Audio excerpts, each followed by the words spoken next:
wanted to I kind of wanted to talk about something kind of tangentially related to maybe uh, agricultural analysis. So the idea here is shifting focus of analysis kind of from pixels to actual kind of objects in different images. The reason this is kind of tangentially related to agricultural analysis is one, is both of these examples use kind of agricultural analysis in the sandbox as an example. The actual concepts here could be applicable to other um, sort of analyses. We oftentimes are not interested in individual pixels when we're looking at raster images. We're looking at actual objects that appear within them. And there's a couple of ways we do this. One really obvious way is when we're actually trying to look at land cover classification. So many times we're interested in not just um, the water, but we're not just interested in the whole picture, but we're either interested in like the water or the land or maybe the forest where the vegetation is. And so you can use an indices or a threshold or a classifier like WAFs is a very popular one to, for instance, separate water from land, or you could use a band indices like MNDWI to separate water from land and setting a threshold. But sometimes what we're trying to compare might be kind of similar. But all of this falls under the class of trying to, instead of analyzing pixels, analyzing actual kind of objects. And so the key word for today is geographic object-based image analysis. And that's a mouthful. But it goes by the acronym GOBIA. So GEOBIA. And so if you're looking through the literature or something like that, it might be helpful to kind of review some of this. And the idea is that, we most of the time we're interested in these logical units, not individual pixels. And so besides using the indices or some sort of predetermined land cover classification or something like that, or a classifier, we could also use, for instance, image segmentation, and to actually divide up our image into kind of like logical units to analyze. And so here's an example from the notebook we're getting ready to look at, where we have a image capture, we run an image segmentation algorithm on it, and then we actually then group all those pixels together based on the segmentation in order to give them all a uniform value. And one of the reasons to do this is to kind of actually improve the accuracy and eliminate noise. So where beforehand the fields may be kind of noisy in these kind of areas, what I'm actually interested is maybe in how these fields are doing as a whole, and actually not any individual pixel. And so it helps us to kind of eliminate noise over the whole field, and then I can use that whole area and maybe graph those whole fields and how they're doing through time. So we do this by taking advantage of image segmentation algorithms that are available to us in Python. And so there is a very large image processing library that we've, I think, used before here called scikit-image. And it allows us to just kind of pull these algorithms out as a library. So we don't actually have to implement the algorithms ourselves. We can just use kind of a basic understanding of what the algorithm is doing and just access them via the library, which is nice and convenient. And so in the example we're going to be looking at the quick shift image segmentation. I was also experimenting with Falzenswab's method. Hopefully I didn't butcher that pronunciation, but the point is that we could choose amongst the many, and these are just a couple of the kind of larger image segmentation algorithms. We could use other sorts of filters, canny filters, and things like that to segment our image. But today, in the example, we're going to be using quick shift. A couple of things. There's the citation here, Vidaldi and Stoato. And we got two parameters that we can adjust, which is sigma kind of for the local density, and then max distance for kind of the different scales, selecting the different scale we want to actually use. I'll leave it up to y'all to kind of investigate this. I don't want to get too much in the weeds, but we could also segment our images. So this is for one way we could automatically segment our images nice and quickly. And as you can see, this would be kind of a pain to do manually because we're looking at many different objects at once, and we have lots of different fields. And it's really nice that we can kind of have the computer do this for ourselves. But we could also manually segment the image. And so the crop health notebook that I think we've covered before is a good example of this, which is that without having to go through and fine tune the parameters of an algorithm, I could also just manually segment an image by drawing polygons on an image and getting results. So this is nice because, again, I don't have to mess with the algorithm. I don't have to fine tune it. And I also don't have to kind of figure out which algorithm would be best. Or another example would be, maybe something that's a little bit fuzzier, that's harder to uh, define an exact area for that image segmentation. Might be kind of hard to tune to this. But the downside is that I do have to have the whole kind of additional overhead of having some Python code kind of for the interface for manually selecting it. This also wouldn't be a problem though if I had some pre-selected GeoJSON and I could maybe average. If I had a bunch of GeoJSON objects, I could import them and then I could average over those areas. Really, what we're doing here is providing a tool to, on the fly, draw some kind of boundaries and then do that. So let's take a look at the notebooks. Are there any questions before I move on? Is anybody familiar with this? Has anybody tried these notebooks before? Are we familiar with scikit image? All right. Let me Actually, transfer. Brian, I have a question. So, am I to understand that the scikit image is already built in the Digital North Africa Jupyter Labs environment? Say again. You had some wind in the background.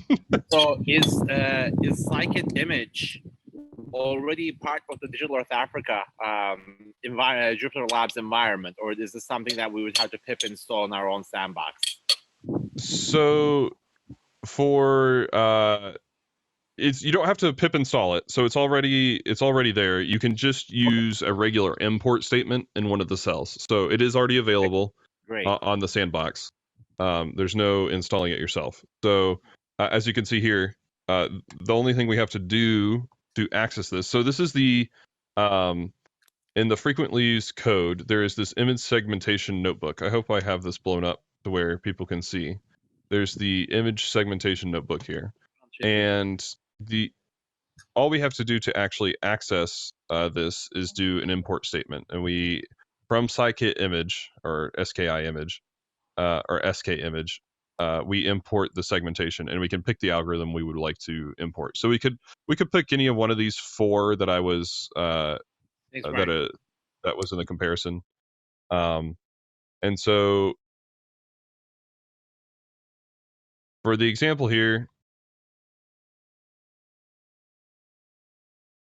we just have some example of some fields, kind of in South Africa here, and so the idea is that in this area, we load up the Sentinel-2 data. If my notebook cooperates.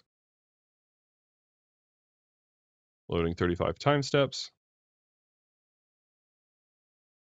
Then we calculate the mean NDVI and display that. And so here we can see that there's quite a variation of this, and of the NDVI between the fields. Here we apply the quick shift algorithm. So we just are basically saying the segments are equal. We imported quick shift earlier from scikit image.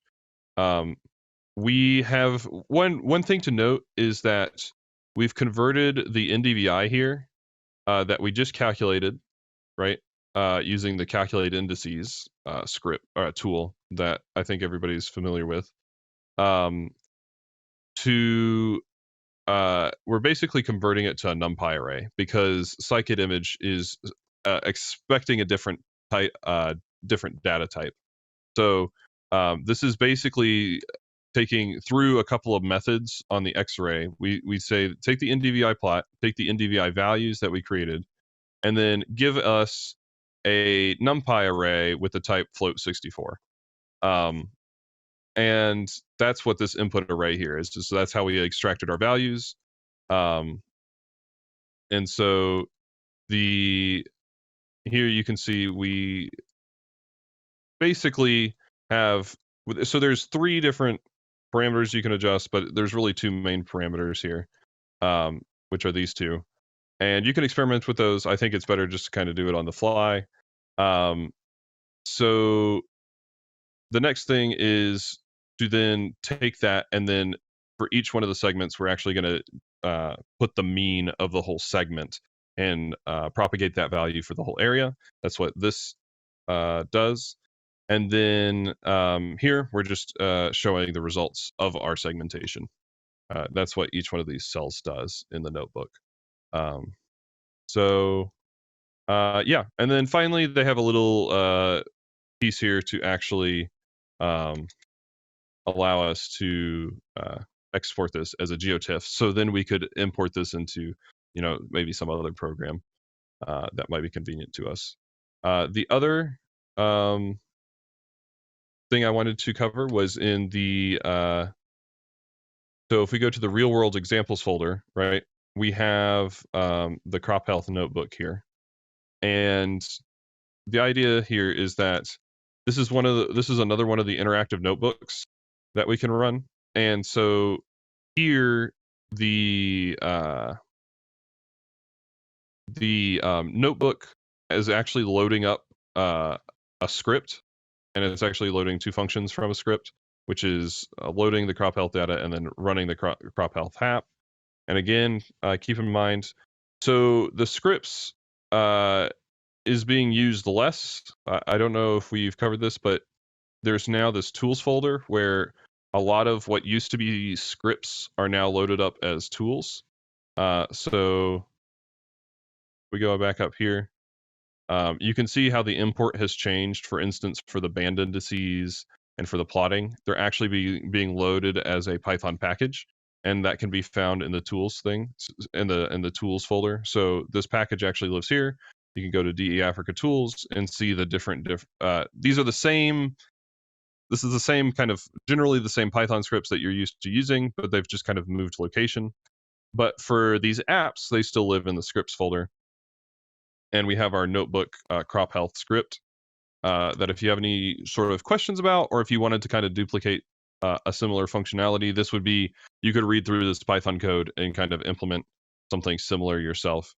Yeah. Any questions so far? I know I'm going a little bit fast. Just want to make sure I'm watching my time. And then, so basically we give it an area. There's some different areas of interest here. So let's go ahead and try a new area. Let's go. Whoops. So do this. We can load in the Sentinel-2 data for that area. So good, we have 76 time steps. So this is kind of interesting. This is actually goes ahead. So to make this interactive here, this is actually kind of the meat here, is that we run the crop health app, and it's that function from the script. And so we're actually running this code here. My highlighting stopped, unfortunately.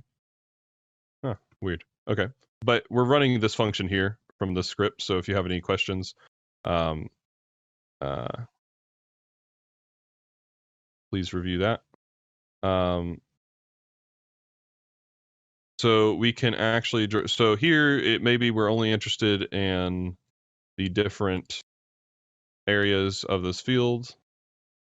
I draw kind of terrible boxes.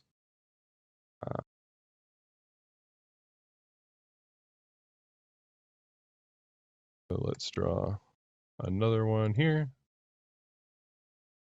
And so this is nice because I don't have to have some sort of segmentation algorithm beforehand. And on an image like this, it might actually be hard to tease out the small amount. Like our eyes are very good at teasing out the segmentation here, but that might be something that's more difficult to do. If I wanted like actual kind of distinct areas of a field or something like that.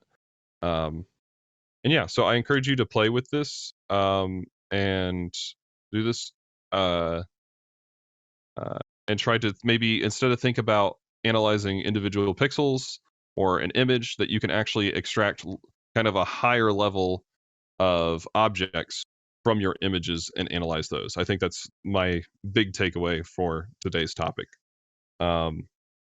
And yeah, any questions?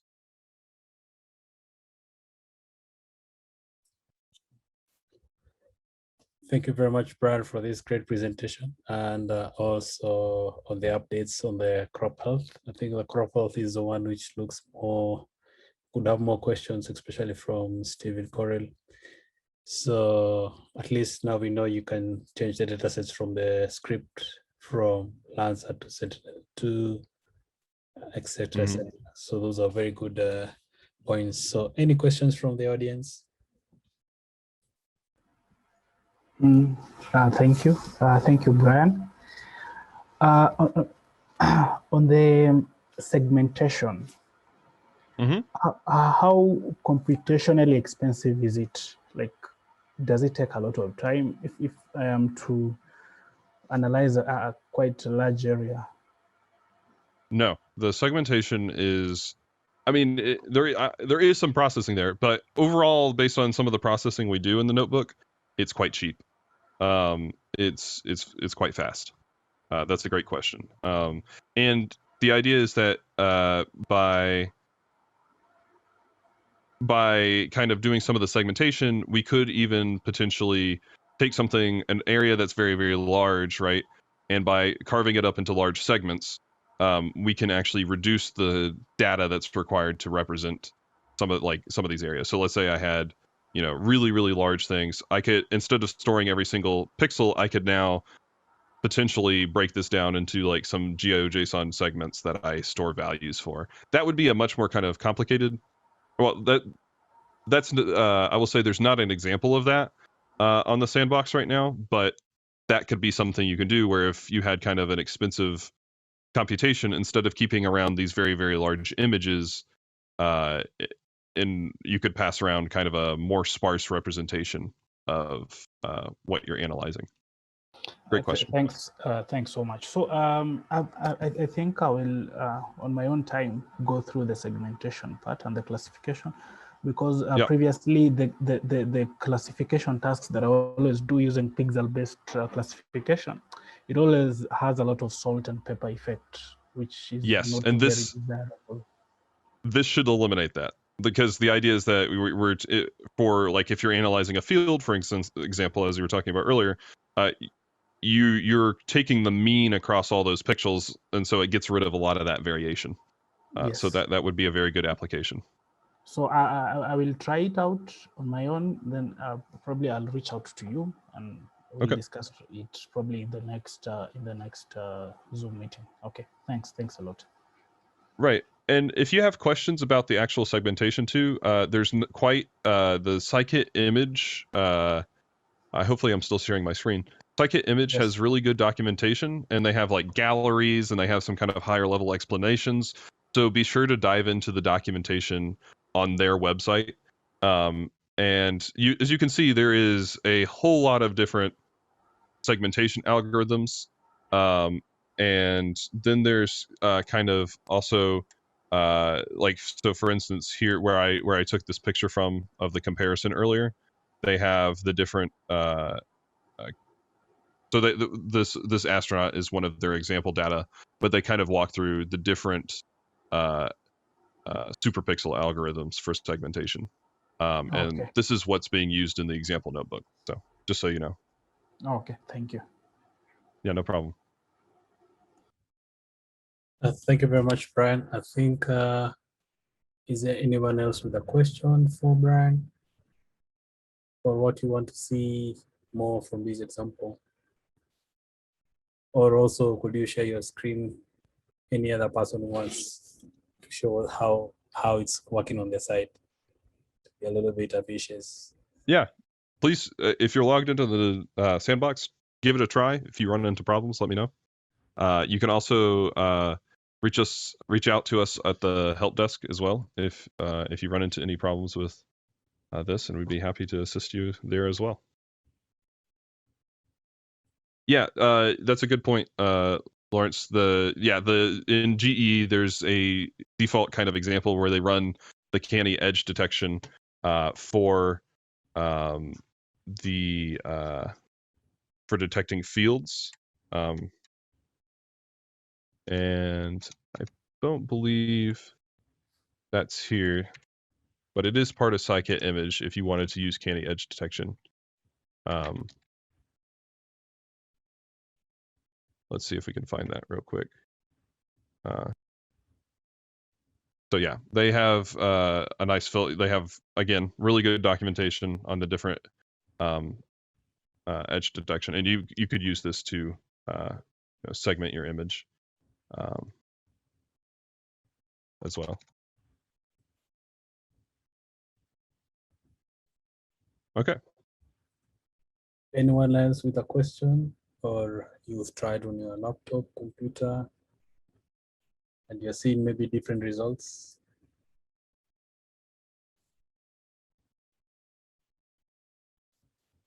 So at least silence means the topic was well covered. Thanks very much, Brian. We are really much glad no problem from this side of the class.